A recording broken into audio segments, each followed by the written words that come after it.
figured out that by 2100, worst case scenario, 4 billion would be. Go ahead.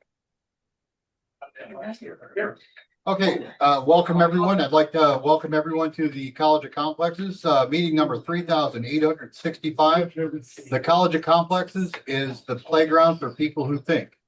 As always, I'm Chris Laurent, your moderator for the evening. We also welcome Tim Bolger, who's on the control board specialist, and of course, Charles Paydock, who is joining us remotely as our general manager. Just a brief reminder, we have two rules here at the College of Complexes, which are easy to adhere to. No personal attacks and only one pool at a time. All right, now I'm going to turn the mic over to Charlie for updates in our calendar of events. Take it away, Charlie. Okay, again, welcome to the college, a playground for people who think. Although I am not a capitalist, I will give the advertisement for our upcoming program in 2 weeks. Now, remember, we alternate every 2 weeks solidly. That's not really necessarily the first or second week, but it's every 2 weeks, our meetings. At our upcoming meeting, we're welcoming a young author, Mike McCauley from Chicago, who has wrote a book, first one that I'm aware of, in which he traces all the coast of Chicago, Illinois, along Lake Michigan for 60 some miles. It's a very interesting thing. I learned things about the geology of the area that I was not aware of. And I was a frequent visitor to the parks such as the dunes. But there's a lot to be packed in this book. And it's a good overview will be next week. Also, the college book solidly every 2 weeks through December, every 2 weeks. So check this, either the schedule or the monthly postings at the website. Okay, that's it. Take it away, sir. You You want to talk about the rest of the upcoming programs? No, that's all right. Let's just get into our. We can go ahead and get into it. All right, thank you, Charlie. I appreciate that. Okay, now the program for the evening will follow our regular pattern. It'll start with a presentation from our speaker, followed by basic Q&As, and then followed by rebuttals from the community. And then we will end with a final word from our speaker. Now, tonight's discussion, and I want to welcome everyone that joined us by way of the meetup. Glad to see our promotions are working. Tonight's discussion will focus on are demons real? Is exorcism effective, or is it just a placebo effect? With that in mind, it's my pleasure to introduce Dr. Daniel Herlihy. I believe I got it right. You did get it right. If I'm wrong. All right, perfect. Dr. Herlihy is a Catholic physician trained to evaluate claims of demonic influence. And to lead our discussion, I hand it over to Dr. Herlihy.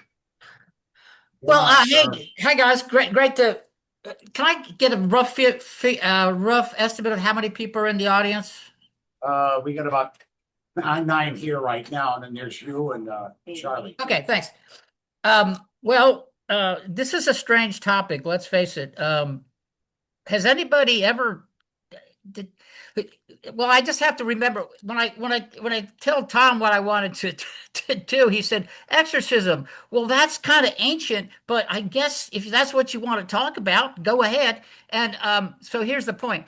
I was laughing at Tom. I said, Tom, it's much more common you think nowadays. The new pope has absolutely stipulated that every bishop in his territory has to have an exorcist because the world's basically getting more evil. But I also pointed out to Tom that in my own neighborhood, there's a place you can drive your car through to get a wash. And then right next to it is a drive-through exorcism place. You just talk to the person right out the window and you get an exorcism. That's an example of my humor. So I hope that. Okay. Well, let's talk about the internet. Everybody, I work for a marketing company, and look, the internet is just full of BS. I mean, it's just there's actors pretending to be doctors hopefully not pretending to be actors. But let's talk about authority. So it's always a good thing to ask, what authority do I have to speak on this subject? Well, I do have a bachelor's from the University of Dallas, which is They basically the whole curriculum is about the 100 great books of the Western tradition, which makes you able to actually think. Okay, I do have a master's in microbiology, which is obviously science and fact driven. I've been in the science field since third grade.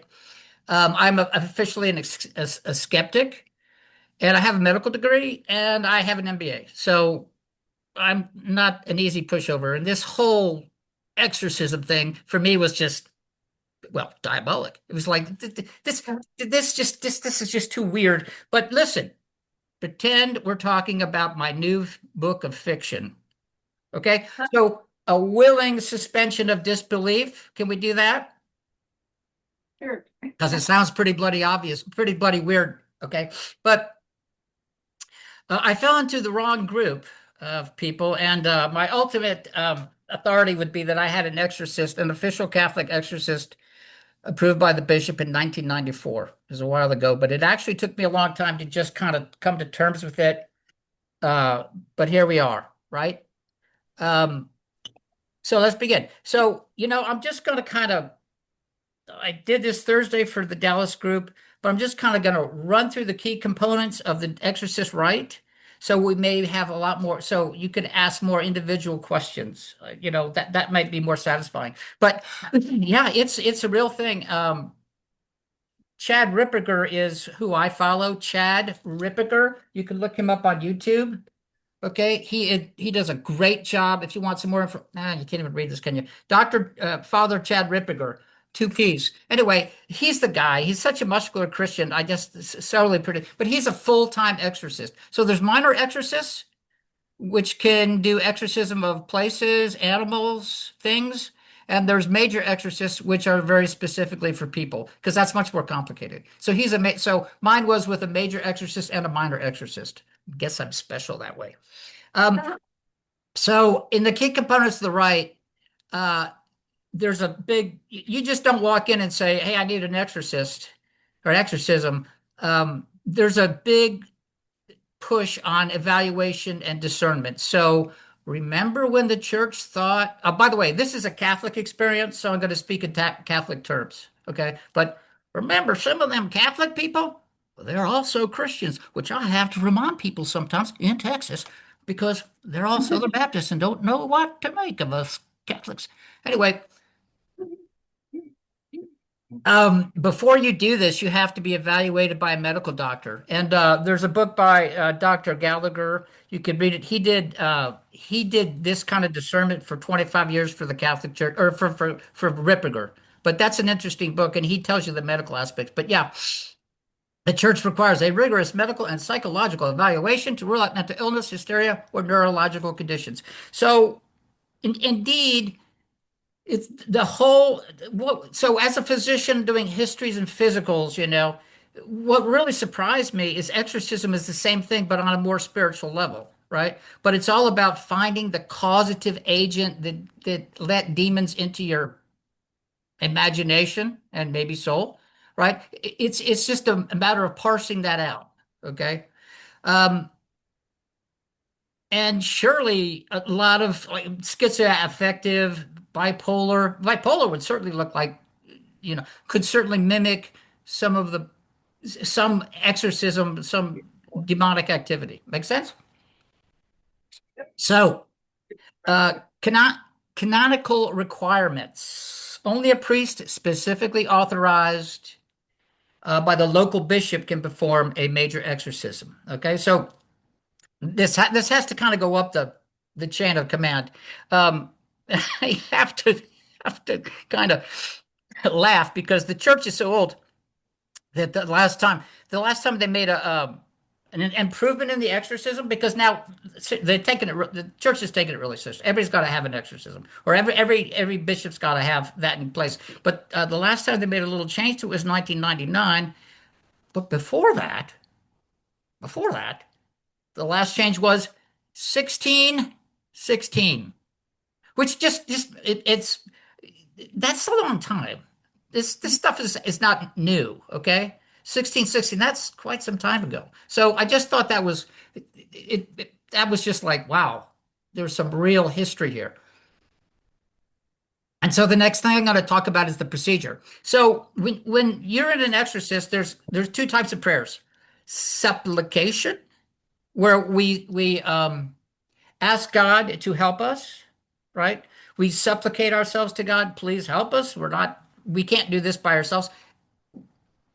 No priest undertakes this on his own power. Big mistake. It's all the power of Christ and his most precious blood that shed for us. But so that's a supplication prayer. The other one is let me get the word, imperative formula. So these are direct commands to the demonic entity. So let's pique your imagination. The Exorcist, if you saw that, or the Exorcist of Emily Rose, or the Pope's Exorcist. Okay, those are kind of fantasy films. Okay, those happen about one in, like 1 in 600 people that apply to exorcisms. So there's a lot of differences. Okay, those major exorcisms, they don't happen that much. Okay, but the degree of infiltration, like the degree of infiltration in the Exorcist movie in the 70s, 72, I think it came out. That's a person who's completely possessed. Okay, but a lot of people are partially compressed. But I just thought I'd throw that in there. Um, there is a difference between sacraments, and I'll get through all this legalistic stuff, and we'll move on to some more interesting. But there's a difference between sacraments, which actually gives you grace. Grace is unmerited help from God. Okay, but sacraments give you grace, like if you get baptized or confirmed, right? Baptism is a good one because I don't know if you know this, but baptism is an exorcist. It's an exorcism. You reject Satan. You reject his glamour, right? Does that make sense? So, aha! But there's sacramentals, which kind of surprised me. Sacramentals are. Let me give you some examples. Sacraments are blessed candles. Oh, wait, got some. Blessed candles. Here's Jesus Christo himself. Blessed salt. That's right. And blessed, we all know about holy water. Okay. Also, there's one more thing. Let me get my special. Hold on, let me get my special cross. On your rings. On your rings. Oh, on your rings. Oh. Okay, so this is also sacramental. This is a cross they use in exorcism. This is called the Benedictine cross because here's Christ, of course, and this is a Benedictine medal. Saint Benedict is the saint of the patron saint of exorcisms. So when we do this, we actually pray for ourselves, but we also ask our friends to pray for us. But in Catholic terminology, theology, you pray for saints or people that are in heaven. They pray for us too. The liturgy of saints. All right, what else we got? Oh, by the way, and this is the proper way to use these sacramentals. This is over my door. And this is over my door. It's just a willing suspicion. All the entries to my house have something blocking the demons. This being the principal product. Let's see. When it's done, you have to have assistance. Things get out of hand. I've seen. I had an exorcism, but I've also helped a priest with exorcism because I'm a doctor, and so you do have to have assistance because things can get violent, and I've seen that. And for instance, my exorcist. So I have a minor exorcist friend that I've kept together in 50 years, but he never gets into a car with a demoniac because one time this guy tried to run him off the road and kill them both. But the assistants are required to provide prayer, support, ensure safety, and maintain strict confidentiality. So it's kind of like just like medicine. Like we got HIPAA, Health Insurance Portability Act, not to mention our own vows are not to compromise the patient and first do no harm. It's very confidential, which is one of the reasons I thought I'd step out. I mean, 1994 is a long time ago, but when I did all my research, I found very little people actually talking about this because the church won't talk about it. So it's up to the individuals, but I found a lot of individuals don't want to talk about it. And the reason it is because it's not fun. I did not like to do I felt an obligation to tell people about this, but it's not fun because I have to delve into my own sinful life and the portals that I opened up, mostly sexual, to get myself in serious trouble. But we'll go into that in a second.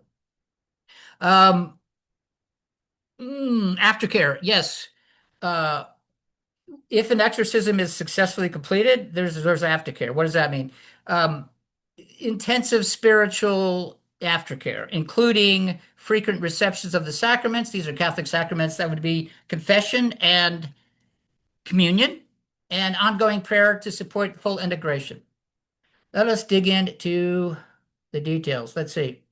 Now, you may know this, you may not. Before any exorcism, the church, some of this will be repetition, but the church wants rigorous medical and psychological evaluation. It could be hysteria. I mean, I do family practice medicine, but I also do physical medicine. But if you do family practice medicine, 40% of the people coming in have a psychiatric overlay. So we're basically psychiatrists too. And psychiatry is very complicated because it's very subtle, you know, and you got to be, it requires a lot of experience. Okay. So, of course, there are signs that someone is absolutely, yeah, that guy's got some devil thing going on there. I don't know what it is, but a devil thing, yeah. How about verifiable signs? Speaking unknown languages, displaying superhuman strength, knowledge of hidden things, and this is important, knowledge of hidden things. That'll come up later. And profound aversion to sacred objects or names like Jesus, Mary, or the Eucharist. Hold on. Let me just sneak a little bit here. I got to sneak down here. Hold on. Let me get to my next page. Schizophrenia. I do a lot of homeless work, homeless outreach. I see a lot of schizophrenic, schizoaffective stuff. It's very, whew, it's a difficulty to see exactly, you know, is this just normal a brain dysfunction, or is this actually they got involved in something they shouldn't have, and this is somewhat dark. Okay, let's see what else. Yes, the priest has to have specific authority by the bishop. Okay, and of course the priest is most likely older, mature, psychologically stable. Okay. The exorcist must approach the rite with humility. By the way, there is a rite. Okay. Oh, just to let you know, an exorcism is not a sacrament. I can't remember how many sacraments. I think there's 7 sacraments in the Catholic Church. The exorcism, this is not a sacrament. It's a sacramental. That's important. How do I explain that to you? Well, you wouldn't going to a good confession and reception of communion is as powerful as this. But this is for people who've gotten involved in some things that they shouldn't have. And let me just now, I live in Texas, and the majority of people here speak Spanish, right? And I was born in Spain, so I speak a little Spanish. But every single Spanish person I know, if you say, hey, I'm looking for a botanica, do you know where one is? They know immediately that you're involved with witchcraft or magic, Santeria, curandera. Okay? So my African priests, they get it. You don't have to convince them that there's demons. They know. Los Mexicanos, lo mismo. The same thing with those. They know. You don't have to go into, you don't have to explain anything. They go, oh yeah, my uncle does that or whatever. Okay. It's a complete free will thing. If someone doesn't want to be exercised, it's up to them. Just like you don't have to take your medicine, and you're going to take your blood pressure is going to get high, and you're going to stroke. But let's do that. Okay, so I'm just moving through this real quickly so we can get to the fun parts.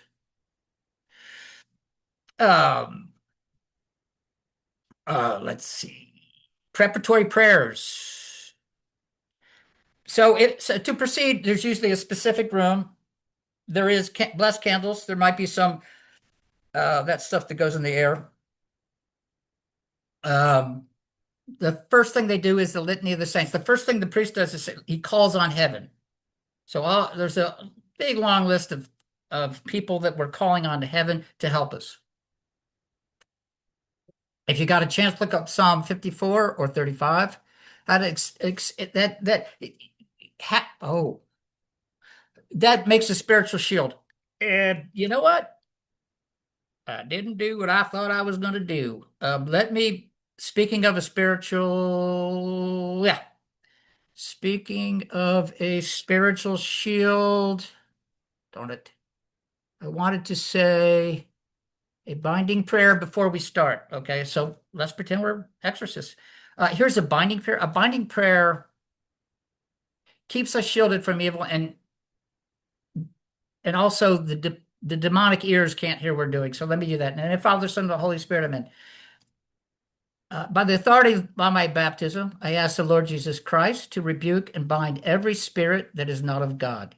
May they be restrained, and may they be silent and unable to cause harm or disturbance. May the precious blood of Jesus break every connection, seal every doorway, and protect every person present here. Amen. That's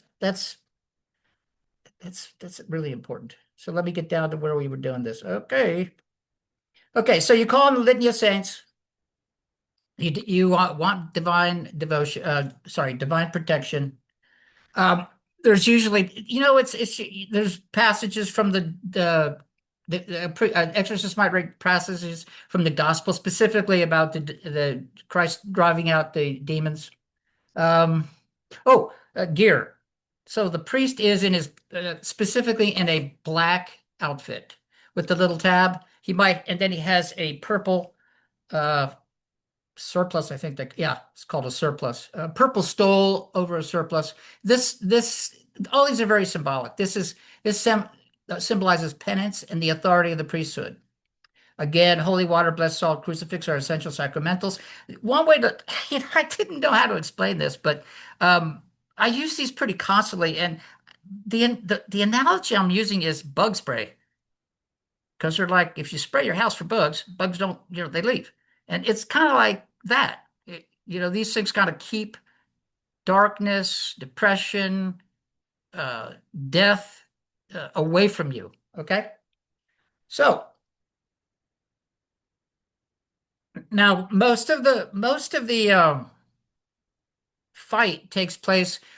What's happening is that the priest is trying to figure out how far the person's infected, at what stage. There's 6 stages, and what's the name of the demon, because that'll tell them. They have a big computer readout on all these demons, and demons do specific things. So for instance, Bathum is the demon of child sacrifice. There's Baal is the demon of anger. So they do very specific things, right? And they're there. So if you have a demon of anger, well, the person's kind of personality will start to match up to the demons. Does that make sense? So you have a person who's not necessarily an angry person, but more and more contact with that demon is going to make them like the demon in anger, for instance, in this particular thing. All commands are in nomine Christe. I said that before, but it means it's only God's will. And there's been in the ones that I'm participating in, the helpers are not allowed to have any conversation with the demoniac. Okay, that's just a doorway to let the demons come in. So no talking. Even the priest keeps that down to a minimal. They want to know what the demon is and when they're leaving, and how they got in the portal, what they are, when they're leaving. They know that. We'll talk about the portal. That's very, very important. Okay, let me just check here. Yeah, don't engage in dialogue risks. Let's see. If there is, we'll go into it later. If there is external events, it's just a distraction. Usually, in my experience, when things are like falling off the wall, like let's say crucifix falls or something, or some books fall off the bookshelf, that's a sign that the demons are a little bit upset and trying to distract you. Okay. So we try to keep a, professional, like it was a doctor, professional attitude.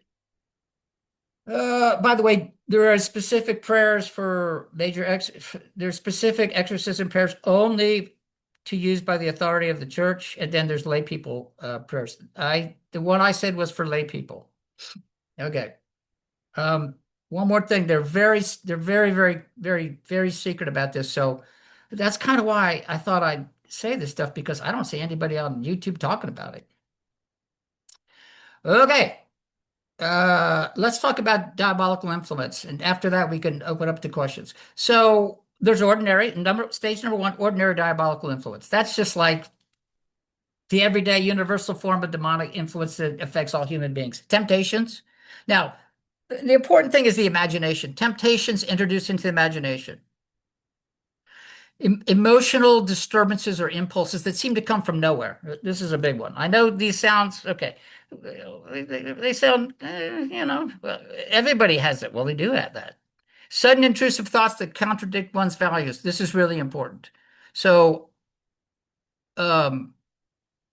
I'm not a particularly violent person. I'm a doctor. I've taken, I officially can't be violent. I would lose my license. Oh my God, I'm supposed to be helping people. But if I had a sudden desire to kill somebody, I'd go, well, really, that's unusual. And then I would do a binding prayer. And if it goes away, well,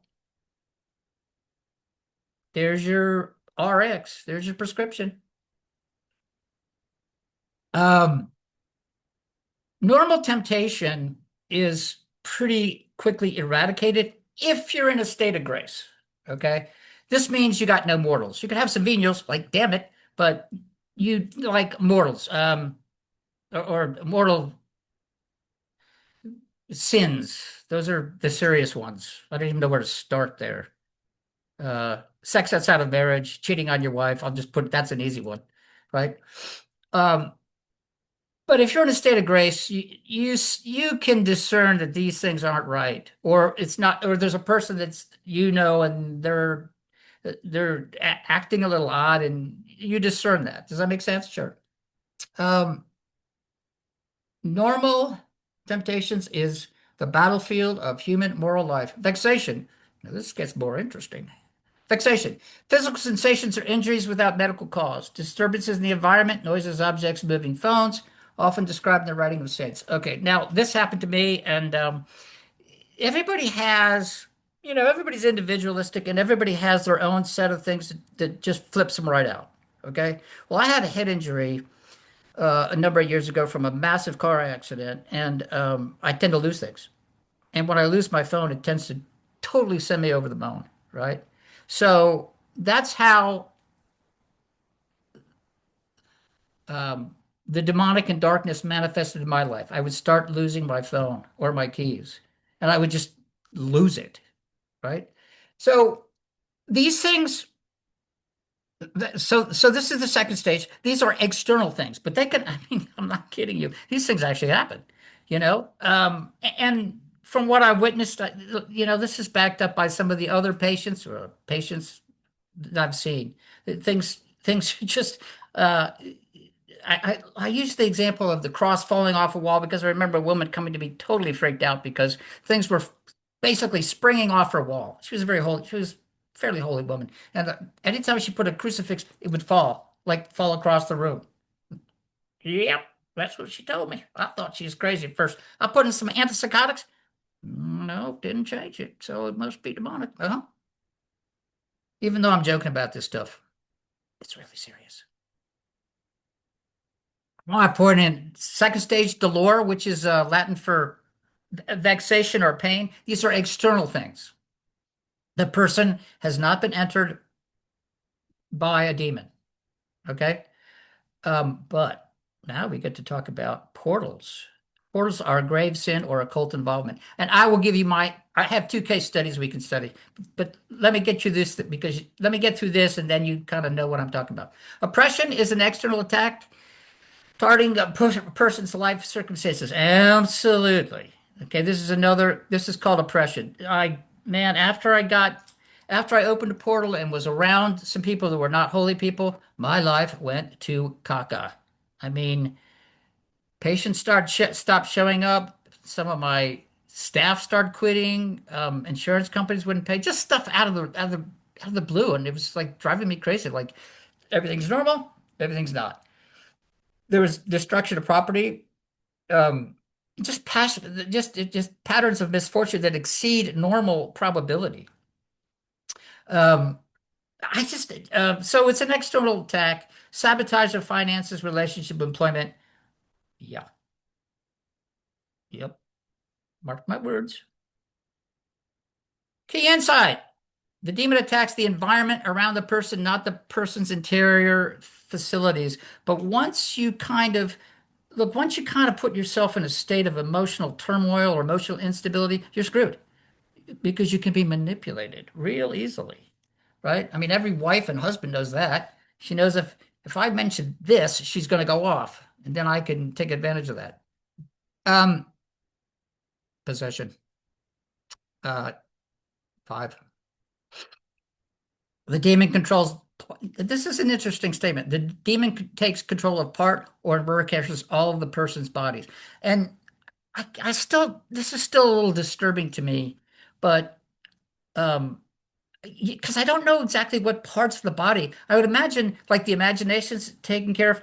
In me, and I'll explain later, but it was my libido that just would go sky high for no good reason, right? Which is that the libido is a very specific part of the brain, right?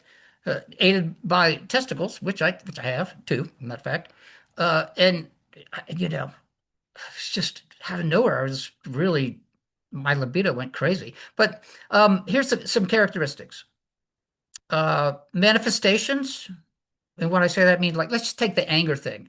Like you're crazy mad during crisis periods. You do have alternate periods of lucidity. What happened to me is when I was like, it's like coming down from a high or drunk or something like, what the hell am I doing? What was that? I'm getting out of control here, and I can't control it. That's very worrisome. Periods of lucidity, secondary signs, malice, duplicity, destruction, preternatural knowledge. Preternatural knowledge is knowing something that you shouldn't. And I have a case example on that.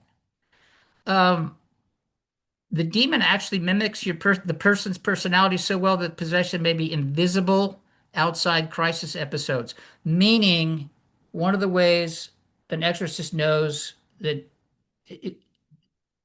that there's a diagnosis here is you push the patient, you give it like an exercise, a stress test for the heart. You do certain prayers and that stress the person, and if there's a manifestation, well, there's your diagnosis. Okay, does that make sense? Insight. Most cases are partial possession. Full possession is extremely rare, typically associated with long-term consent or deep occult involvement. Now, this is like kids. This is unless you've researched this, you just can't believe it. Okay, TikTok. TikTok. Uh, Commonly used. How about witch talk? Magick or Migik, magic, witchcraft, Wiccan. Wiccan is the most is growing is one of the most popular religions right now. But if you go to Witch Talk, you ready? 64 billion hits. Witch Talk.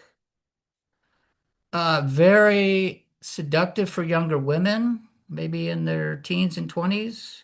All these romantic magic stuff, beautiful, the moon, you'll know pretty quickly. I was at a book signing. I was doing a book signing and half price books, and there was a sale on, and in front of the cashiers, right for everybody to see, there was a big sale on magic books.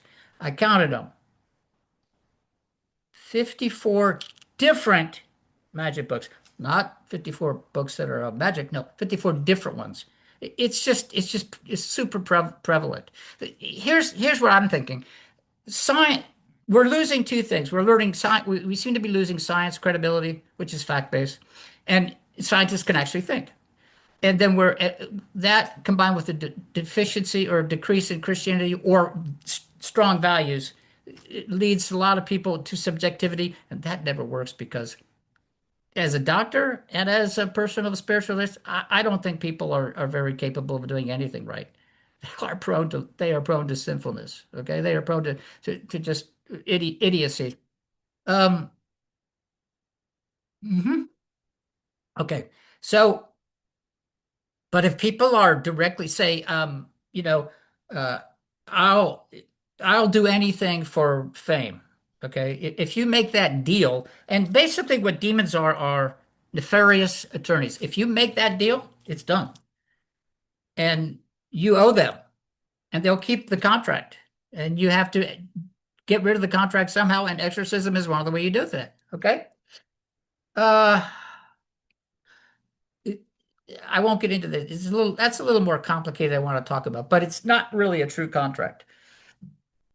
Um, so the insight in this this is the sixth level subjugation or a pact. The key insight here was that the deepest form of influence because it will involve the human will cooperating with the demonic will. All right. Would anybody consciously say to a demon, "Hey, I'm in"? I'm sure the people listening here probably wouldn't, but they do.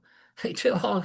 You know, uh, if that's how it's usually a play for power, but they do. Okay, so quick review, then case studies.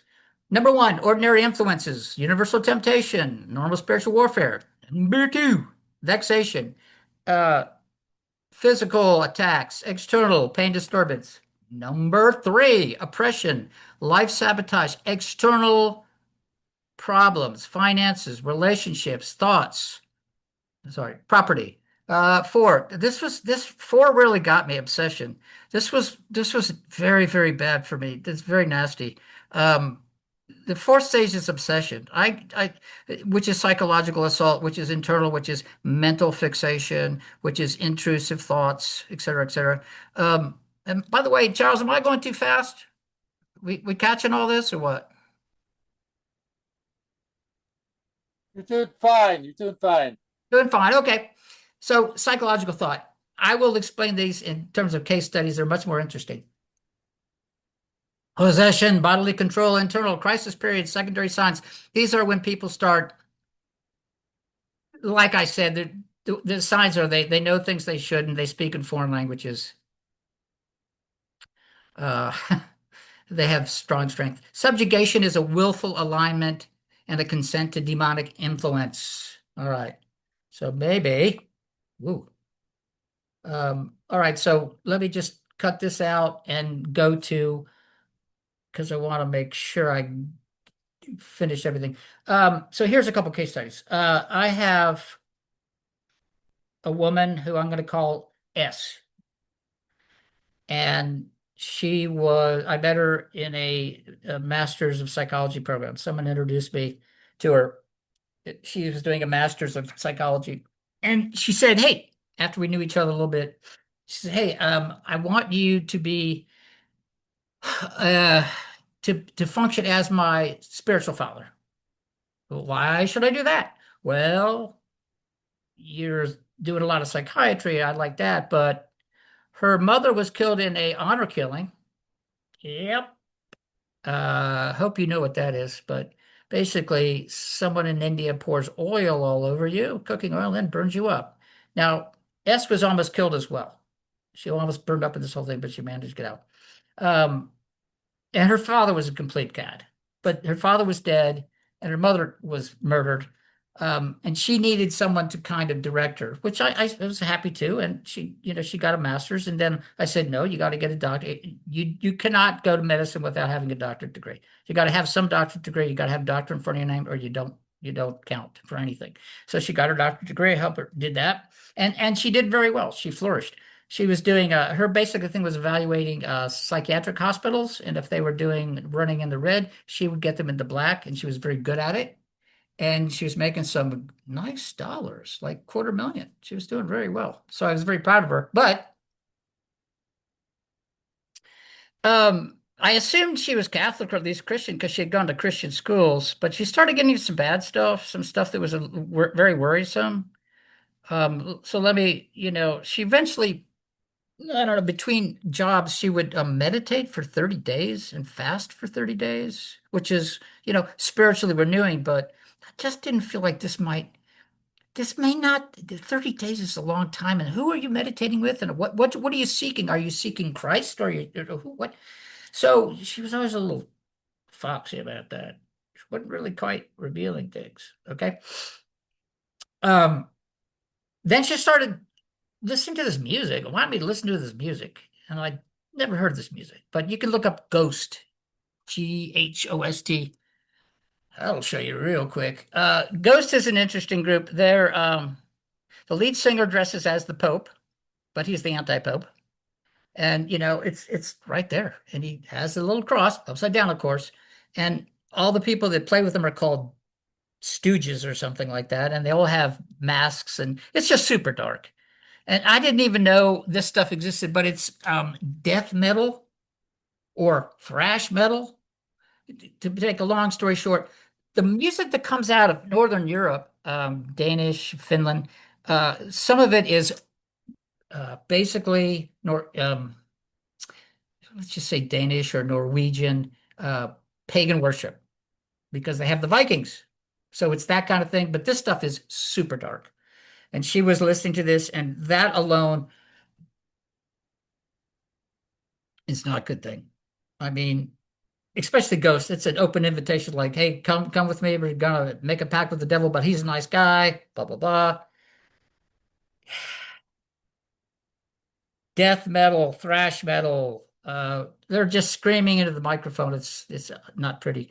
So I was getting a little worried. And then let me just get to the big part. Then she says, well, I gotta go. I gotta go. What's going on? Um, uh, do you know who Raphael is? An angel came to me last night and sat on my bedside. This is a 48-year-old woman. And sat on my bedside and started talking to me. Do you know who Raphael is? You mean an angel came to you at night last night and the name is Raphael and you don't know who that is? That's probably not a good sign. That's probably not a good sign at all. It's probably not the Raphael that we all know and love. But Michael's coming to talk to me tonight. And I gotta go jump in bed and he's gonna show up. He's gonna sit on my bed. Now he's gonna talk to me. I was flabbergasted. What the hell? Quite literally. You're gonna talk. I said, do you know anything about okay, all right. So here's the big thing. I said, okay, let's just say in Our Father. But I very sneakily said, why don't you start us off? Silence for several minutes. That's when I realized she was hiding a lot of this stuff from me. So I pursued it. She was involved in evidentiary mediumship, which is a covert way to say necromancy. So she, in fact, was trying to get a hold of her mother and father and had been for a long time, but didn't tell me. But she is actually officially going to London and spending a lot of money, like $5,000, to get these courses in mediumship so she could talk to the dead because she wanted to see how her mother and father was. And when I said that's necromancy, she said, oh, no, it's evidentiary mediumship. Well, that's when things got really bad because I was like, oh, God. Oh, the duplicity. I was mad at her for doing that, but I brought it to my exorcist and he said, oh, my goodness, there's some darkness here. So get her to a priest real quick. Suggest a priest. I did some research. There was a Catholic priest willing to talk to her. It took me a lot of effort to get him to do this. There's a Catholic priest willing to talk to her. She obviously isn't Catholic, pretending to be, but 3 miles from her house. Well, every time I suggested that, really bad things happened to me. Right. And I had been attacked before demonically. So I figured out by the 3rd time, but I would get attacked, lose my phone, and I would become psychotic. I mean, absolutely psychotic. I would just lose it for a couple of days and go, whoa, whoa, whoa, whoa, whoa. This is probably Well, let me talk to my priest. But yeah, well, it is demonic. So after the third time, I was like, yeah, this is a repeating pattern. I ask to do this, and I get attacked, and I am psychotic and crazy, and and then I have periods of lucidity, and I say, this is just crazy. I need to do something about this. And she's not going to see the priest. I did it one more time, and I there was a manifestation of evil. So in the middle of the night, I woke up and there was a presence in the room. And let me tell you, when the demonic shows up, it's not like maybe I missed my dose of medication. Maybe I should take an antipsychotic. Maybe it's a mental thing. No, no, you're absolutely know that there's something super bad here and it's malevolent and there's no question. Okay. There's no question that this, whatever the hell this is, it doesn't like me. It wants me destroyed. And it's telling me to back the hell off. And I did. The priest said, okay, I'm going to absolve you of any responsibility for the spiritual connection with this woman. So scary. Okay, now I'll quickly go through another my own problems with this is that in medicine you have to dress pretty, and I didn't have the money yet because I was still a student, so I was getting vintage clothing from a woman I'll call Jay, and lovely woman, very attractive. Now let me start at the beginning. So when I was in third grade, I got abused by two women that are older, and it never really occurred to me how deeply that affected me. But remember, early on trauma could be used to facilitate dark things. So these women were strong, I was in the third grade, they were in the eighth, strong, muscular, demanding, commanding women, right? And I don't remember how many times, but multiple times after school, they would abuse me. Um,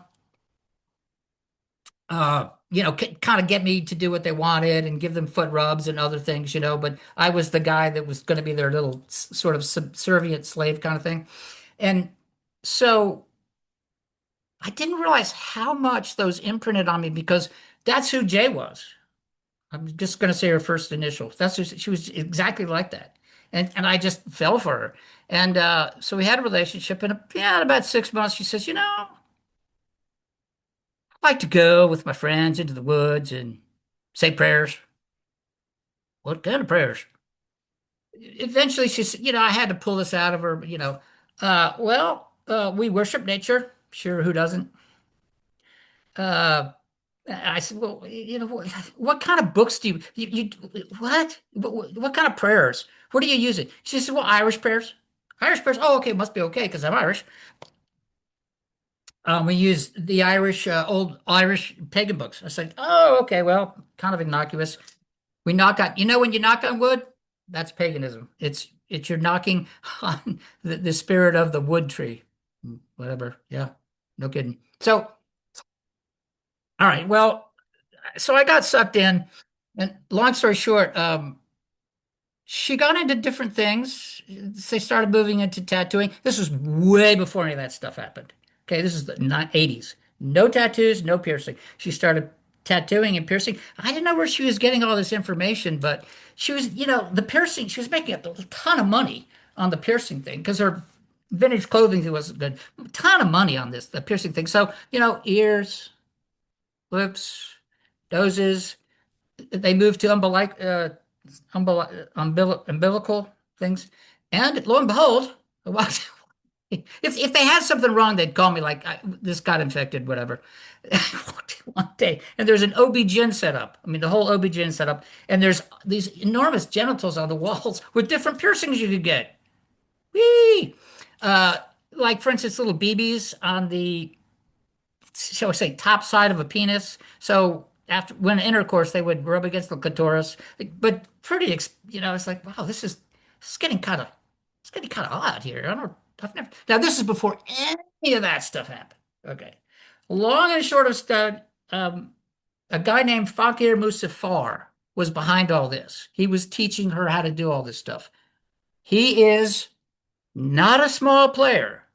He is the father of modern primitives.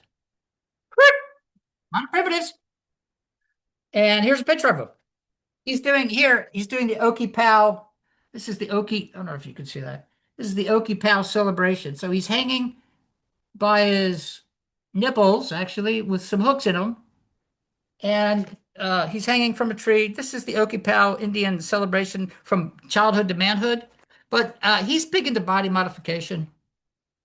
Let me get to other people's. But he is officially the father of modern primitives. You can look him up, Fakir Musafar. And, I don't know if you can see this one, but he was big in corsetting. He likes corsets, right? And scarification. Well, they moved into some pretty strange things, scarification. So before they did, well, they did branding. Branding was pretty, and all these people have this new age kind of, yeah, I want to make a scar. So they would take a Coke can and bend it up and heat it up and make scarifications for some crazy new age reason. The thing that made me stop the whole thing is that one guy wanted a scar from here to here. He was just, I don't know why he wanted this, but he had some new age kind of far out thing. And I said, well, really, I'm not going to take a size 11 scalpel and do that for you. No, I think that's a little too much. Okay, so eventually she had me pretty pulled into this world, and this is a fun world, okay? I mean, because all these people were, well, they were into piercing, tattooing. They were all polysexual, which means if it's pleasurable, they do it. So you can imagine their house parties were pretty darn fun. Um, but it all kind of got very clear when Fakir Musafar came to Dallas and did this spectacular lecture. It was just, what a showman. But what I learned was he is the father of modern primitives, which I didn't know, and his wife is a Wiccan priestess. Um, and he makes money by doing piercing intensives and piercing people and doing uh, uh, branding and such like that. But he teaches people, and they go to different cities, and then he goes there and he does his thing. His wife was yeah, no kidding, a high priestess in a Wiccan a Wiccan coven that's 13. But her thing was S&M, sadomasochism. But because she liked control, she was well, she was abused. She was raped when she was younger. So what did we talk about? Portals and trauma. And so she wanted to control the sexual situation. So she charges quite a lot of money, but she gave a demonstration of the kind of thing she does. But she's very proud that she's a Wiccan, right? Um, let's see. He's passed now, but he's popular enough that there's lots of books out on his life. So I won't go into that too much. But the bottom line is, eventually it got to be that I just, she came to me with a proposal that I would be in her service, and that I would be in the service of her cult, which was a lesbian coven, and that I would help her out with anything medical. And I was like, don't know if I can do that one. Well, I refused. And she told me that, well, and she warned me that she threatened me, like, okay, so some of my friends are come over and beat the hell out of you, but also too, I'm going to hex you and curse you and the rest of it. And of course, it's crazy talk, isn't it? No, I don't think so. Um, but you see, let me make the connection here. The portal was open when I was a kid, right? Strong, dominant, authoritative women. I went to Catholic schools, not that, and I respected greatly our nuns. They're not whipping people in the back room for money, but uh, but do you see the continuation? So that opened up for me to naturally fall into Jay's uh, under her control.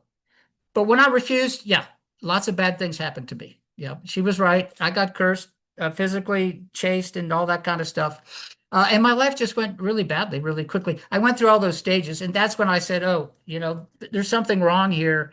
Uh, and I did talk to some doctor friends, and they did their tests and said, "Yeah, there's something besides this." And that's how I ended up doing going to and finding an exorcist and getting an exorcism. And yeah, it worked. It was like, so all that activity ended. So I have one thing to say, and I'll say it again at the end. Um, I was in med school forever and, the ivory tower. And I think the biggest sin I ever committed was being naive. People that are naive, even, well, people willfully naive are going to get hurt because that'll enable someone who's really monstrous to come along and hurt them in a way that they'll never recover from, right? I was not uh, deliberately naive, but too much in academics for too long. So there you go. I noticed there's something about finishing. So yes, let's just start there and ask questions. Do you have any questions? Okay, thank you for that presentation, Dr. Herlihy. It's exactly 6 o'clock. It I is know, exactly we- 6 o'clock. I'm looking right at it. We Thank you. usually go till about 6:30 or so, but Oh, I was told to do it for 1 hour. that's fine. That's We- fine. He did good. We got a lot of questions. Yes, we do have a lot of questions. Um, Okay, now before we get to the Q and A's, I want to remind everybody about the wonderful service we receive here at Dappers East. If you are here present, I ask that you take care of the staff that's been working hard to take care of us tonight. Tim, have you collected tuition already or? I waived fees tonight Okay. because of last week, and so we have several newcomers, so Okay, we're just waiving it tonight. just a reminder there. Okay, we'll go into Q and A's and then be mindful of the people online that are queuing up as well. We do have a wireless microphone right here on the stand. If anyone here in the room would like to ask their questions, Tim will turn the camera in your direction and Bring it on. light. Okay, Charlie, our first question, he's online. Go ahead, Charlie. Go ahead, Charlie.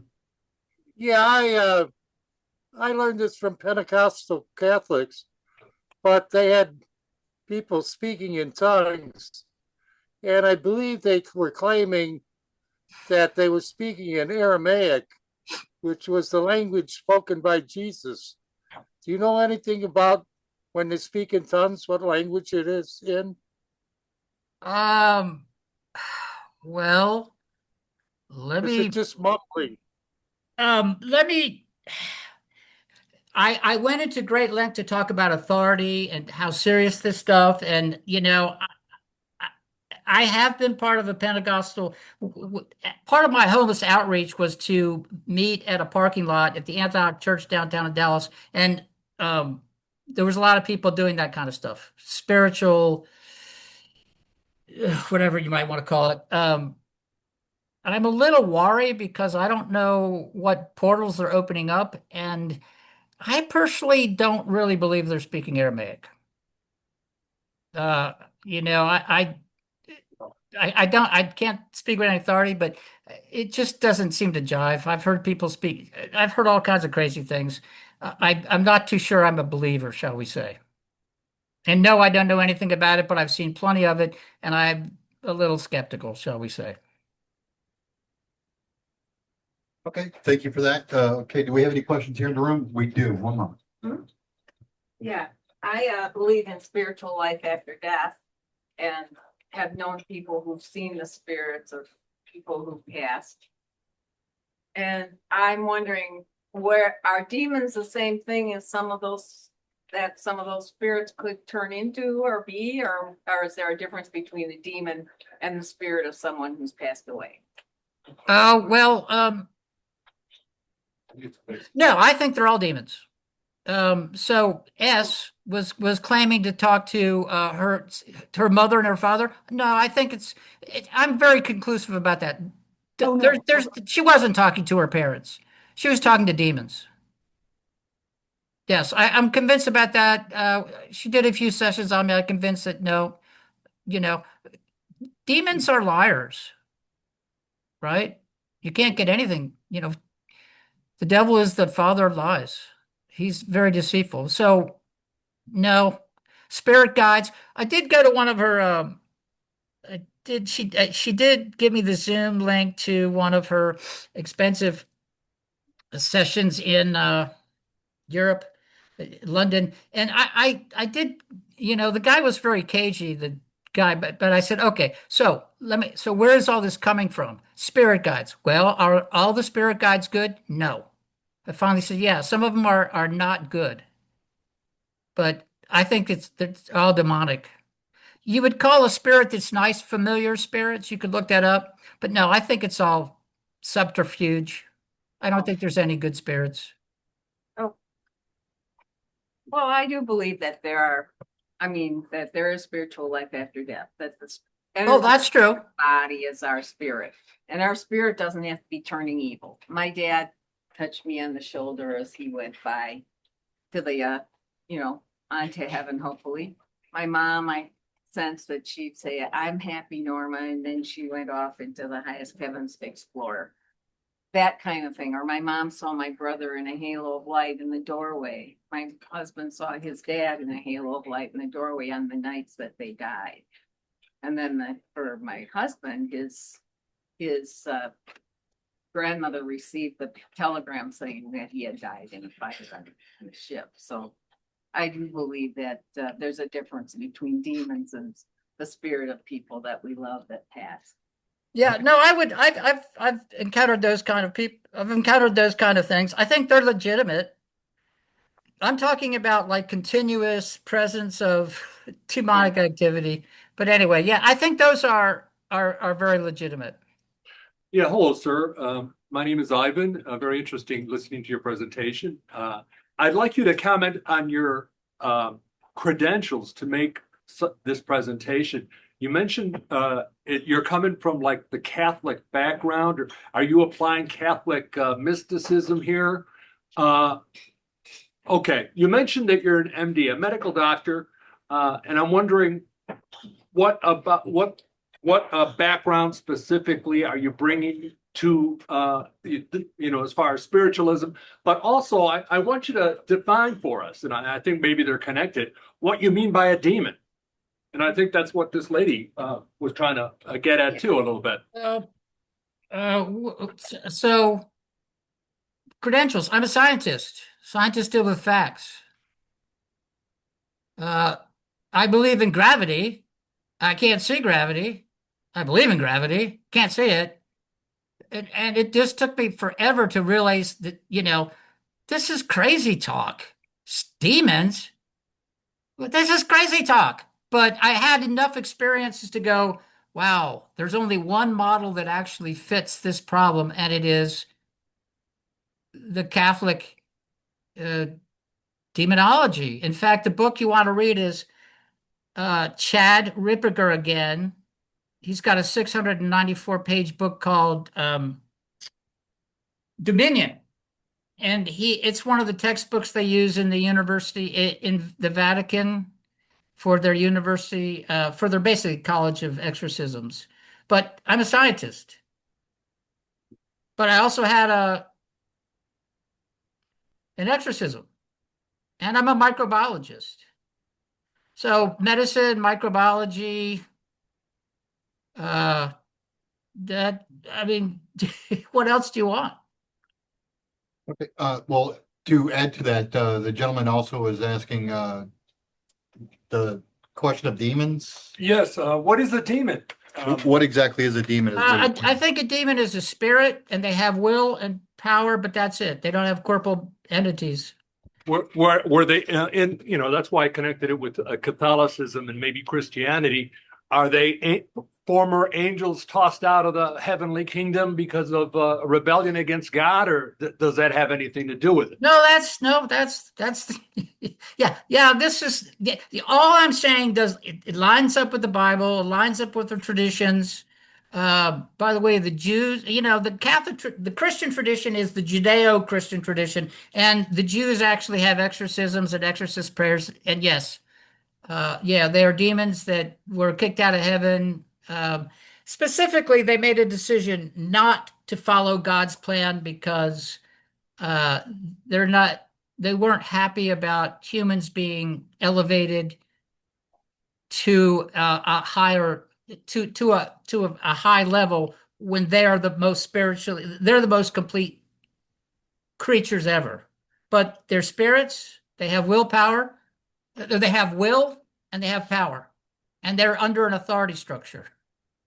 Okay, and it looks like, I don't know if, there's something wrong with the connection there. Alexis online has asked, what happened to the girl that you mentioned? How did her life proceed? The necromancy one, to be more specific. I don't know. I saw her get darker and darker, and I don't know, because after I got my ass handed to me, I said, okay, this is enough. I've had it. I don't want this to happen anymore. And I backed off. And I don't know what happened to her, but it wasn't worth the problems. I mean, hey, seriously, once they appear to you, you just like, okay, I gotta stop being a scientist. This does not work with a scientific model. The model best fits it is the model of the Bible, basically. Right. Anybody online? Charlie. Charlie, go ahead. Yeah, Dan, in the past at the college, like on Halloween, we would have a witch. But to me, that was kind of, I'm sorry, I wish for a better term there, struck me as being kind of silly. But can one honestly, let's say, hire someone or contract with someone to have a demon possess someone that I have issues with? How difficult is it to really, let's say, send demons to act against those who have offended me in some fashion? Is that possible? Yes, I refer you to Craft to Christ. I think it's called Craft to Christ. She was a witch for 13 years. She explains it pretty well. She was a witch for 13 years, made a lot of money, but she explains it pretty well. She's the British lady, very attractive. Uh, she'll explain a lot of that, but yeah, sure. That's what happened to me. She said, I'm going to get you for not bending the knee to me. And yeah, my life turned, it was terrible. A lot of bad things happened. I became so sexually obsessed with the group. I had to go down there. Yeah, it's I was in contact with some people that were not living healthy, holy lives. And you could look up Fakir Mustafar and his ilk. It's almost too graphic to talk about, but I'll give you some examples of the things they did. Eventually, there's a whole little community in Dallas that are all coming back from Fakirs in San Francisco school. So they often did. They'd like to have sex, and they'd like to cut each other up with knives. Those are blood sexual rituals. What? Well, just what I said. Yeah, and they liked me because I knew how to wield a scalpel and use needles. No, they do that, but the Wiccan thing is, well, what can I say? They're just being around those kind of people. It's like don't. I guess the expression would be don't drink from the ocean, drink from a stream before you can try to drink the ocean. It's just little by little trickling in, and the sex parties were great. I mean, wow, you know. Jay would bring her two little 17-year-old women on a leash and, offering their sexual services to everyone at the party. And that was not particularly the most graphic thing about the place. They just, this is truth. What can I say? I know in the time we're talking, I can't really explain it, but go to Craft to Christ. Once you see it, you can't not see it. But like I said, 64 billion hits on Witch Talk. The worst thing you could be, here's I got a statement. I often hear somebody, for instance, my brother went to the Wednesday lecture or Thursday lecture, and he said, "Oh, I don't want to hear it because if I open myself up, I'll get infected." No, no, no, no, no, no, no, no, no, no, no. The naive fall hard. If you want to protect yourself, don't be naive like I did. It turned out to be very bad for me. Very bad. Well, by the way, when the book gets completed, I'll offer it for sale because it's got all kinds of, it's pretty graphic, but I don't have time to go. We're already 14 minutes over, so I don't have time to go into it. But does that help you with All right, I got it. We got more questions here in the room. Okay, hang on. I'll keep the answer short. How's that sound? That's fine. Perfect. My name is Rachel. I'm curious, you touched on it a little bit with the hierarchy, each bishop needs an exorcist in their community, but do you know much about, what do you know about the training that the priests need to have, the exorcist priests need to have to do that job? Yeah, it's just like being a doctor. It's an internship. For a long time, you just followed a person around and they were experienced and they showed you how it worked. Now, in my opinion, look, the world is just becoming worse. The whole internet thing is making things much worse. I mean, come on. I went to confession the other day. There's a stack of pamphlets about pornography. And I said, Father, is this a problem? And he says, yeah, it's a problem with about 75% of all the men that come in here. I mean, and now there's a new AI woman doll. I mean, now there's a new AI woman that you can create and will, talk anything, talk sexual stuff to you all day long. I mean, this is not heading in the right direction. But there is, specifically under this Pope, yes, the College of Exorcists in Rome has expanded greatly. So 20 years ago, it was kind of an internship problem where an internship, some student follows their doctor around and sees all, you just kind of absorb it by osmosis. And that's how they used to do it. Now they have formal classes and it's becoming a fairly big thing in Rome. I studied in Rome, I studied in Italy. So this may sound foreign to you, but for me, it's not. The Vatican's a beautiful place and they have people from all over the world come. And in fact, they have more people wanting to learn how to be an exorcist than not. And if you know people who speak Spanish, ask them about this. I guarantee you everyone will know about it. If you know Africans, ask them about it. They'll know. Okay, we've got another question here in the room. Two. Okay, can this much focus on demons actually invite them into the presence here? No. You sure? I feel Yeah. like I'd be more. That was me. Well, what did we do to start? What did we do to protect ourselves? I call on God's love. Wait, didn't I do a binding prayer? Do you remember that? Again. Yeah. We did a binding prayer. Yeah. Okay, we've been, for whatever reason, demons, like to take possession of us human beings. I'm assuming there's a demonic rationale or motivation driving them to intervene in our lives.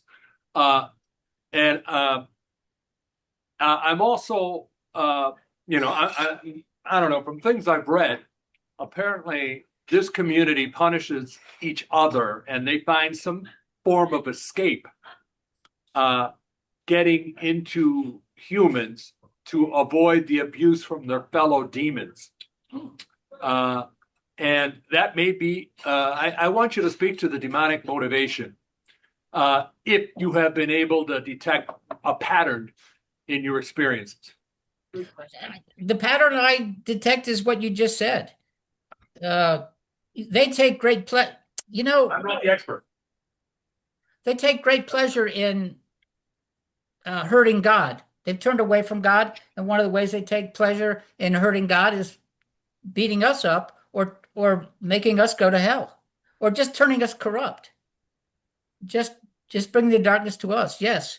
And you're exactly right. But I also want to have you go to Chad Ripperger's because everything I'm saying, I'm giving you a really condensed version of something that's bigger. And if you go to Chad Ripperger's or any of the exorcists that talk online, I think you'll find they're very informative and they're very convincing.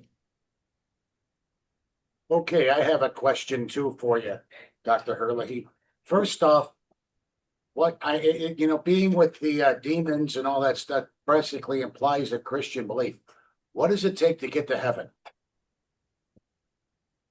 Oh, well. Don't date a witch. That's how I start there. Don't get involved with witches. It depends on a lot of, a good moral life. I think getting to heaven is a corporal experience. See, Christianity for me was just a concept because I was so intellectually oriented. And the big change for me came when I realized, oh, this isn't a concept. This isn't another intellectual concept. This is actually something one has to act on, right? So, I've deliberately included corporal acts of mercy, for instance. So I do lots of homeless outreach. I have a service dog, and I convince everybody else to get service dogs. I drink my, but be a good moral person. And personally, I think you have to believe in. I think Christianity is the way. I'm not a Hindu. I don't believe in transcendental meditation. I don't believe in hatha yoga. I've been through all those things. I'm not a Buddhist. I believe the model that is the best is Christianity. Okay, and looks like Charlie has another question online. Yeah, Dan. A lot of the framework of the discussion here is that demonic possession is of an individual. But is it possible for the demons to take control of a large organization or entity, collection of people, let's say like a country or a political party? Can they do collective control and to commit ill deeds? Well, that's a great question. And just to break up this a little bit, this is what I look like without being demonically possessed. This is what I look like if I'm demonically possessed. I just thought I'd give you an illustration. Okay. Let me just say there's an island, Haiti and Santo Domingo and Dominican Republic, right? Okay. It's all one island, right? Haiti and Dominican Republic. Okay.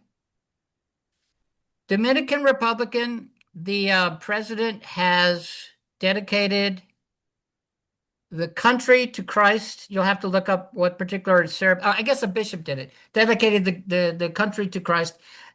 And the president of Haiti dedicated the country to a voodoo god, a demon. Okay? Just look what's happening in both those countries. The same island, one's a complete disaster, one's not. Yeah, I think, demons don't waste time with mere mortals in the sense that they want to go after people who are influential. Of course they do. Right? More bang for your buck. Okay, I got another one here, but I'm going to stay right here. What would you consider the demonic influence over Donald Trump in our America today? Oh, I knew this was coming. Oh my God. So give us your spiritual, how shall we say, diagnosis of the United States, and particularly, is there a spirit called MAGA? I'm not too sure if I qualified, but as a matter of fact, y'all know Tom, right? Tom from, okay. So next week I think it's next week, he wants me to talk about the difference between a psychotic person and a narcissist and a psychopath, right? And I think Tom was trying to, oh, hold on. I think Tom was trying to,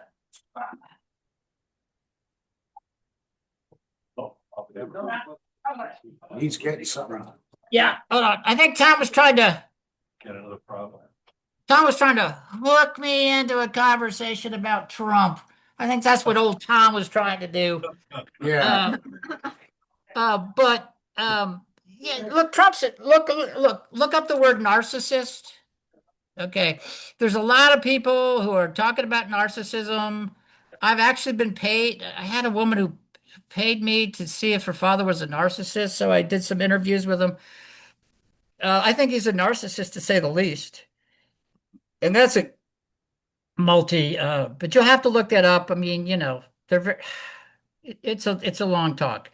But diagnostic, here you go. The DSM-5, Diagnostic and Statistical Manual, is how psychiatry makes diagnosis. And look up narcissist, you'll find them there, right? So I don't know if he's a psychopath or a sociopath or a narcissist. I'm leaning towards narcissism. Uh, his his his niece, Mary Trump, she thinks he's a narcissist. I've always thought he was a narcissist. That would be my diagnosis for him. Okay, well, thank you for that. Do we have any other questions, either online or here in the room? We got one more here in the room.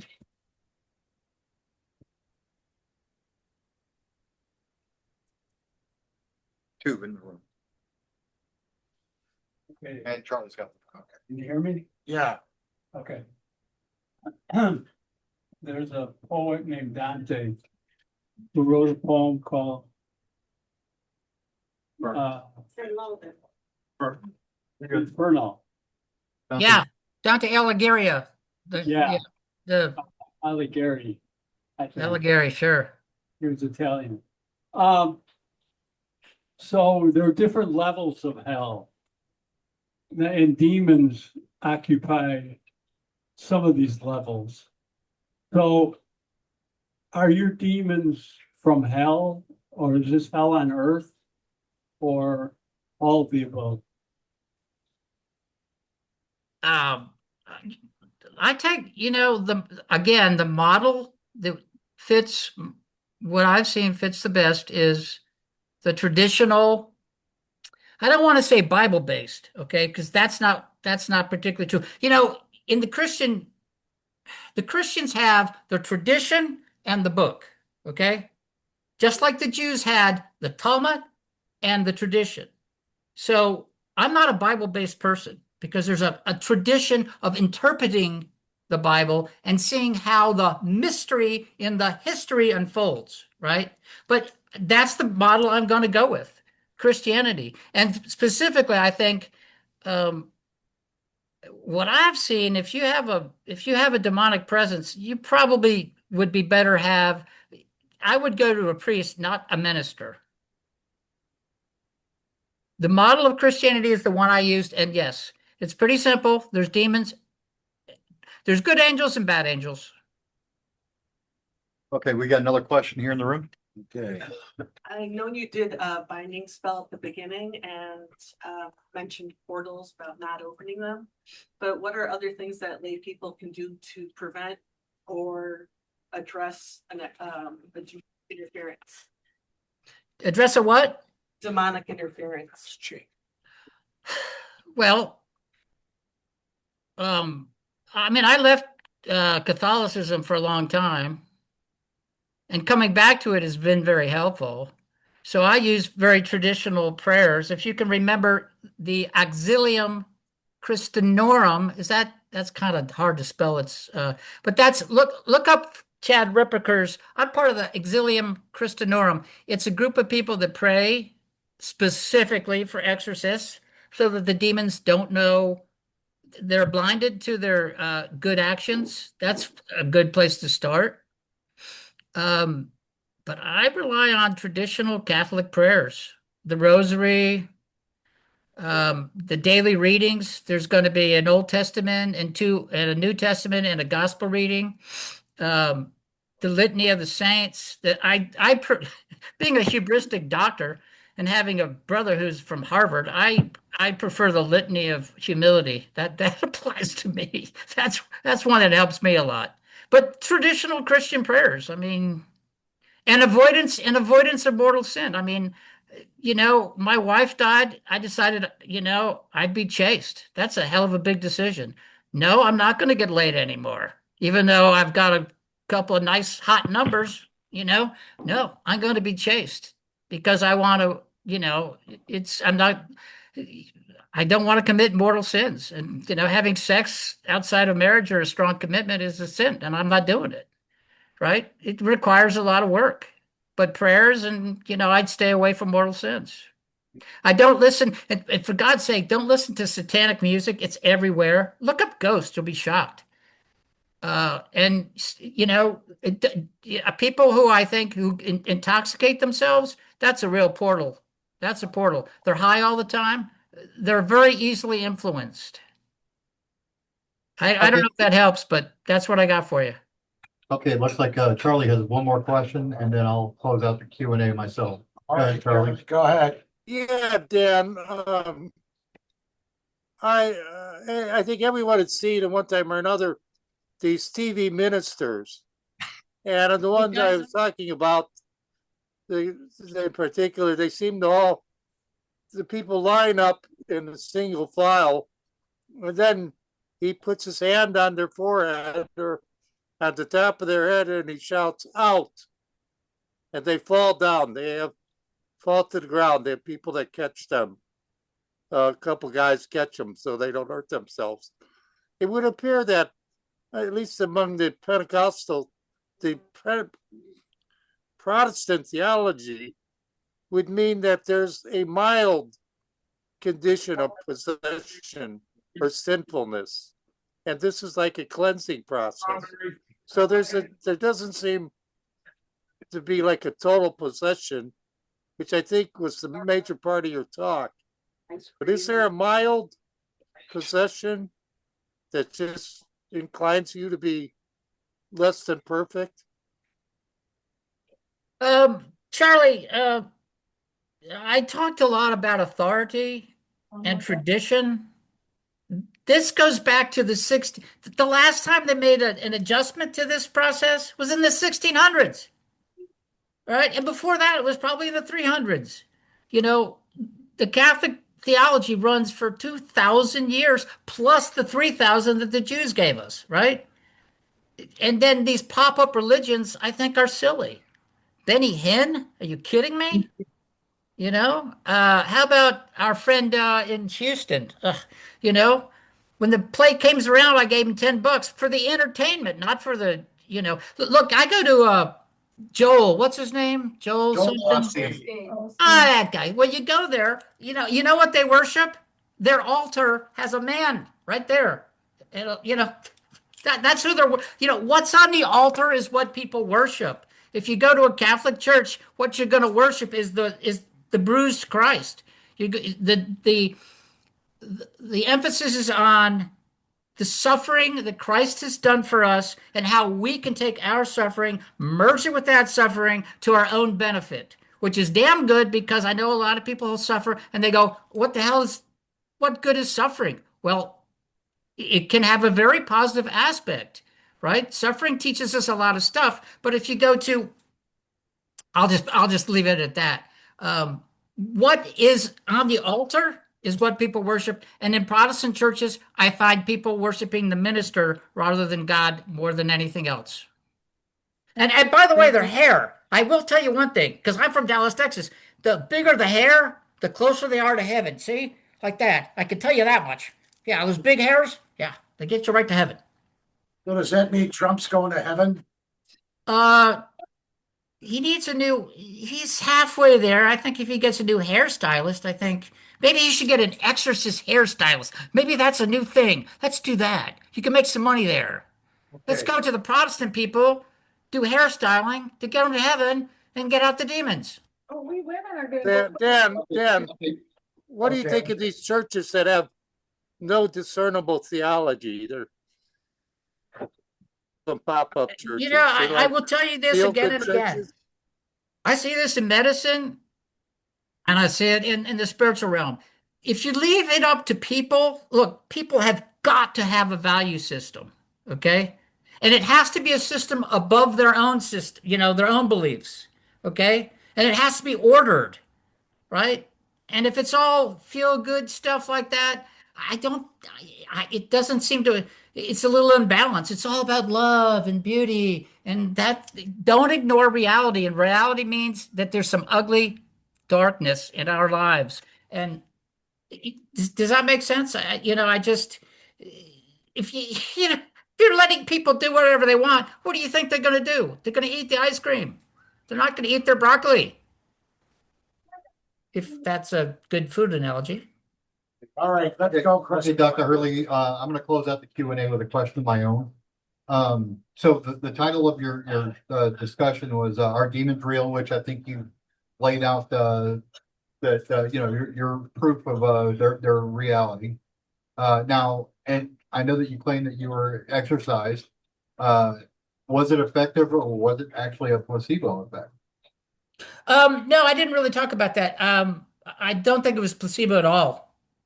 I mean, I've done enough research and been in a number of pharmaceutical researches. I think 7 trials, maybe 8 or 9 anyway. I wasn't placebo. No, I don't think so. Because look. I'm a fact. Even though I'm a scientist, I'm a fact-based scientist. The changes that happened to me were real, and they were. I was following them. I was journaling them, and they're real. They're real changes. And after the exorcism, things got a lot better in my life. And I also had I follow these people that are doing this stuff, and they don't have good lives. All these witches, they have terrible lives. Don't believe them if they're having a great time. No, their family relationships are terrible. They're not getting along with their spouse. They've got all kinds of psychiatric problems. No, I mean, I know you guys don't look at this stuff, but I do all the time. I mean, it's just part of what I do. No, and I thank you for that. So with that, we'll go ahead and close the Q&A. We're going to open the floor to rebuttals. We're going to give 3 minutes per rebuttal, just to try to economize the time. And I don't know if we've got a slew of people. We could probably open it up to 5 because there's not a lot here. So Okay, well, we can open it up to 5 minutes then. I'm going to change my timer. I'm gonna give one.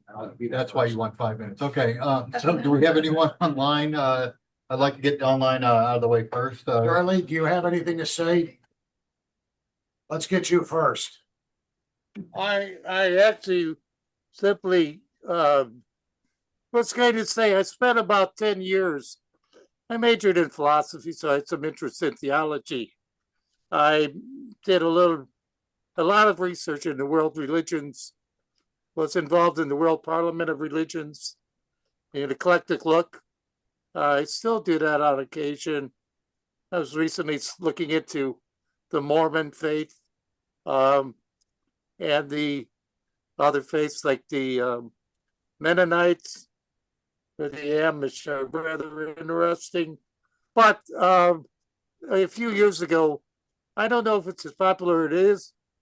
I haven't kept up with it. If the New Age, they call it earth-based religions, which this may classify as.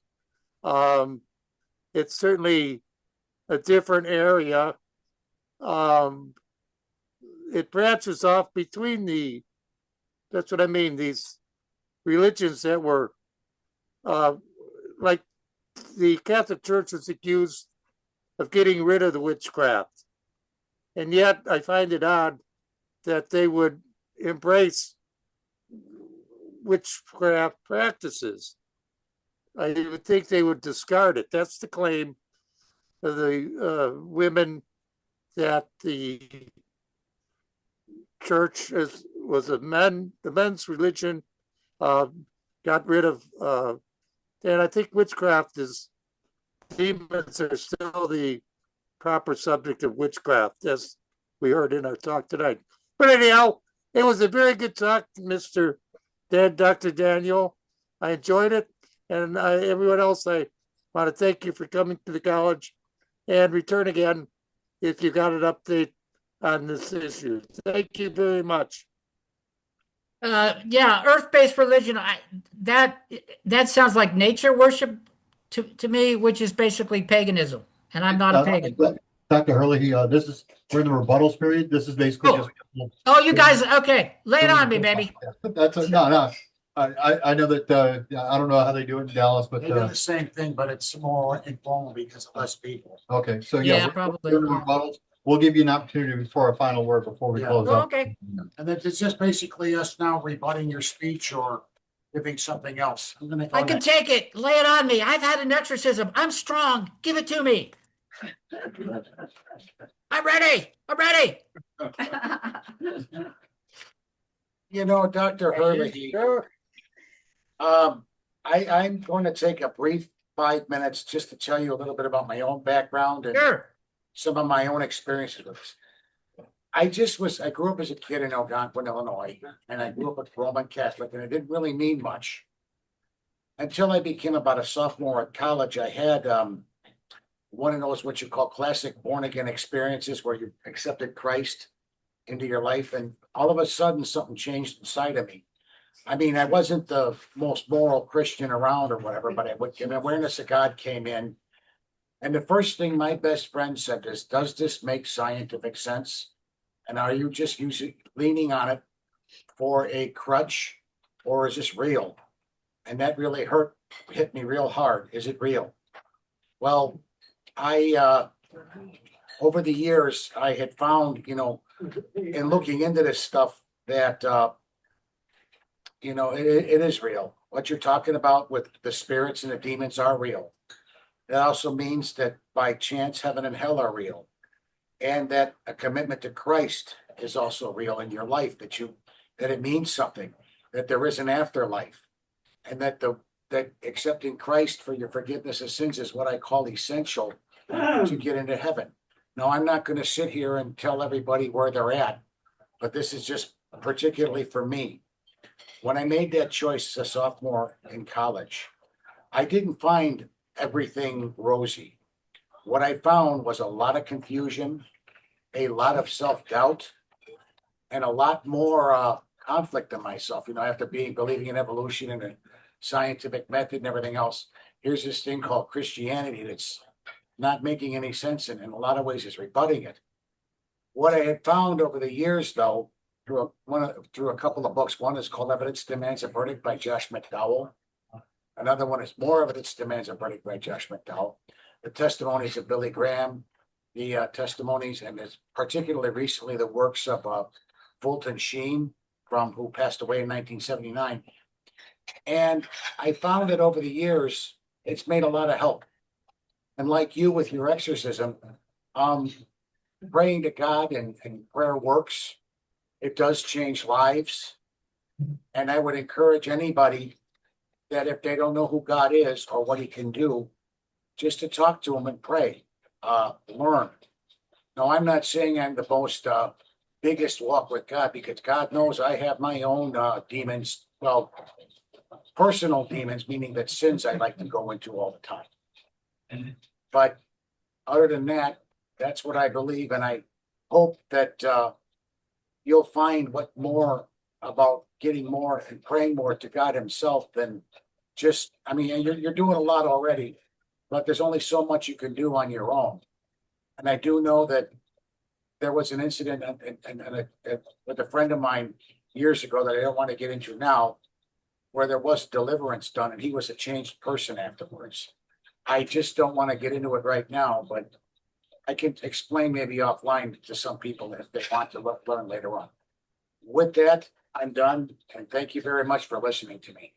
Thank you. Okay, do we have any more rebuttals here in the room? Go ahead. Come on up.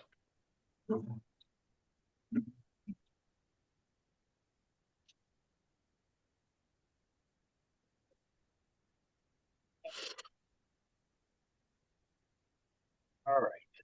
I don't know much about this topic. Who does?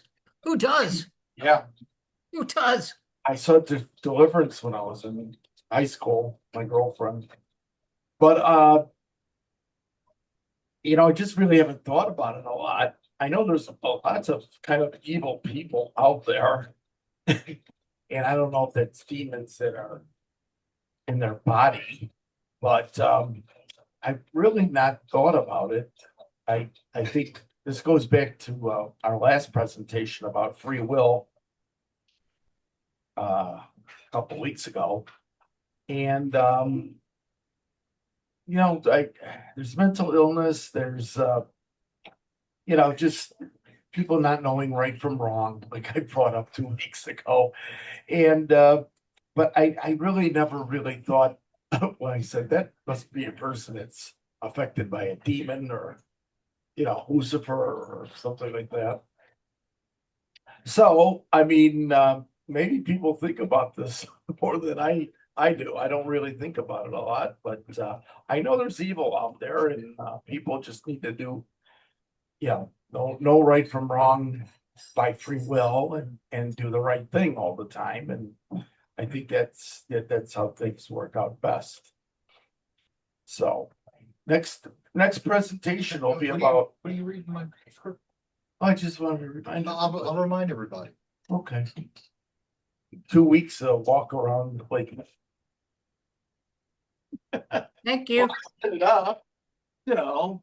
Do we have any more rebuttals here in the room? Everybody's got demons in them. I'll have a few comments. Yes. And close this so it doesn't distract you like our last.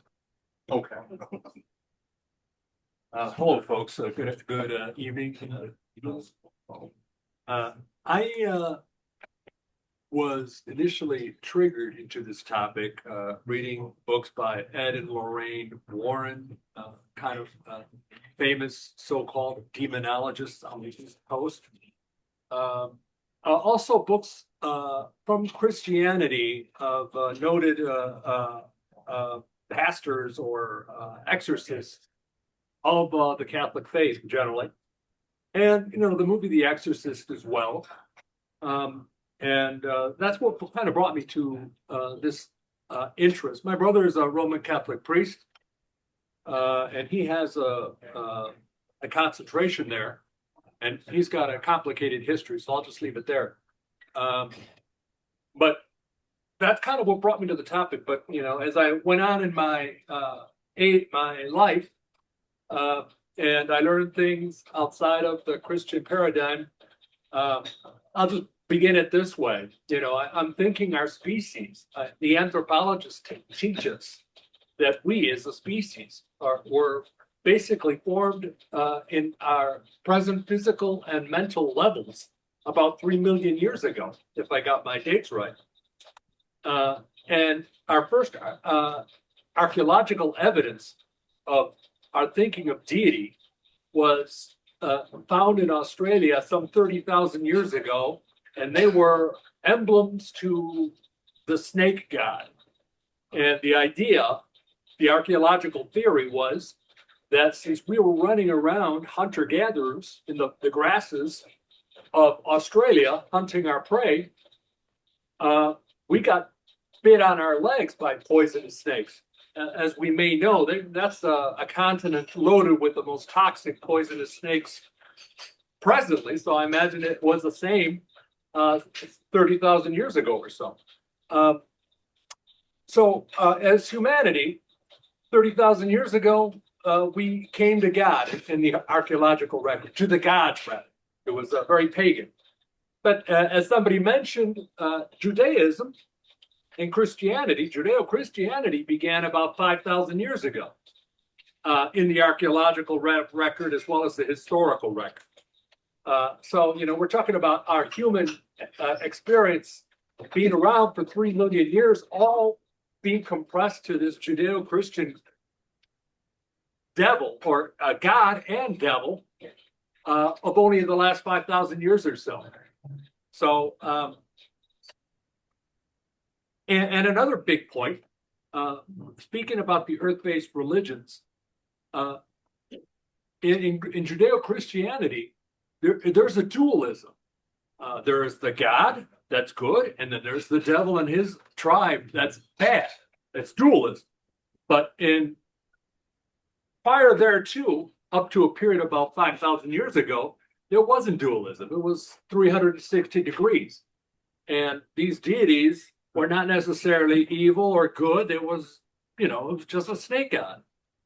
And all of a sudden we have these Western religions that became militarily aggressive, suppressing the other fields of thinking about deity. And, you know, whether for good or whether for bad, you know, you make your own judgments.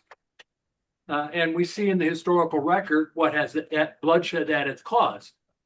The suppression of the pagans in South America, as well as here in North America and the rest of the world. And the counter reformation of maybe the Arabs. You know, so I'm not sure. I'm just kind of freely thinking. I know it brings me a measure of peace thinking about it, getting back to Christianity at some level. And with that, I'll leave it. Thank you. Okay. Thank you. Okay, do we have anyone online? Ernie or? Ernie or anybody Jake or- online? Okay, I guess we don't have anybody else? Anyone here in the room? Okay. Then without any further rebuttals, we'll go ahead and get our final word from Dr. Herlihy. Go ahead, doctor, you're on. It's the final word. Well, yeah, I think there's lots of value in finding a model that works. And I think I'm constantly surprised by the Christian model because it's just so expansive. I mean, even a Buddhist said to me one time, Alan, oh gosh, who's the guy who brought, anyway, um, a Buddhist said to me he was very entranced by the fact that the Holy Spirit, a God, actually can enter into a person and dwell there. You want the best model you can get. And I just find 5,000 years of tradition is a pretty damn good model because they've got most of the things already worked out. And the big thing you have to do is figure out how do you deal with suffering, which is why when you walk into a Catholic church, there's a man up there flayed, bleeding, cut, wounded. Suffering is the biggest problem we have. And how do you make it work? How do you make meaning out of suffering? And I think the model is the Christ model, right? It's you unite your pain with that, and you understand that redemption can be from suffering. As one of those Irish poets says, where there's suffering, there's holy ground. But I think that's the ultimate test. How does the model work for you? But you have to be a mature adult about it. You know what I mean? And you have to deal with these very difficult issues. And you cannot be naive. So to all those people who think I can't talk about this because I'm gonna get the demon, big mistake. Big mistake. Exactly the wrong thing. If you're not aware of evil, you're going to get your ass handed to you. I know that for sure. And I see that constantly. Do not be naive about this stuff. It's there whether you like to see it or not. It's better to be able to see it because then you can avoid it. But just basically, this is a great model. And I mean, my wife was Jewish, and I have a great appreciation for the knowledge of the Jewish tradition. The Jews are successful because they're informed by 5,000 years of tradition. That's why they're successful, right? Because they have a good model, right? So even if you didn't believe in this in Christ person, it's still a really good model. So there's a number of reasons this model works, but I just think it practically works. Someone was mentioning intellectual stuff. When I stopped being intellectual about my faith and started actually carrying a cross, and that's what you're going to do as a Christian, you're going to have to carry a cross. It changed completely. It wasn't intellectual, it was a relationship, and it was personal, right? And I could ask for things and get things. I get downloads from the Holy Spirit all the time. But of course, I've been trying to, I've been at this a while. But I if I want something, if I need to know something, I can get downloads. Sure. I think the guardian, when I start off in the morning and I said, guardian angels, run interference for me. Can you do that? I mean, it makes a huge difference. I mean, the proof is in the pudding. The proof is in doing it. It's a relationship. It's not an intellectual concept. But I also have a question too. How could this have been better? I'm always trying to improve what I'm doing. How could this have been better, guys and gals? So Or- you want us to rate you want some feedback and rate your. Sure. I mean, tell me what I could do. Yeah. How could this be better? What was your last presentation on? I forgot. Well, the question is, what was your last presentation on? You were here like 6 months ago, a year ago. Oh, I wouldn't even. I, I'm not too sure. I don't even remember. and I didn't understand your last two examples. I would drop down those. I didn't see the relevance. What examples? At the end of your talk, you had two examples. I didn't. Final word. You had that woman, and then Oh, yeah. you get those two examples. I didn't see quite any relevance. The rest of the talk, the body of the talk was excellent, but I didn't think anything, those examples did anything for me. Well, let me Additional- be more specific. One of which was my example, and I can tell you personally, that was a really, really big mistake for me to get involved with that crowd. It's a very, I paid heavily, heavily. I don't even want to go into detail. It probably cost me $1 million. It was really not good. And I'll call her S. She is not doing well. She's not doing well at all. I mean, there's people who talk to her and talk to me. She's not doing well. The more she gets involved in this necromancy thing, the more her life is not good. She's not a happy person. She's not a good person. She's very unhappy. I don't want to have anything to do with her. I've put myself on the line for her, and that's it. She's so engulfed by darkness. I can't pull her out of it. But she's not a happy woman. No, this has not made her happy. She has not found her mother and father and everything's light and cheeriness. No, she's not doing well. Well, Dr. Herlihy, the feedback that I would offer to you is, Yeah. make it a little bit more, interactive to where you introduce your relationship with this woman, earlier in, kind of make it like a lessons learned and what led you up to your exorcism. If that makes sense to you.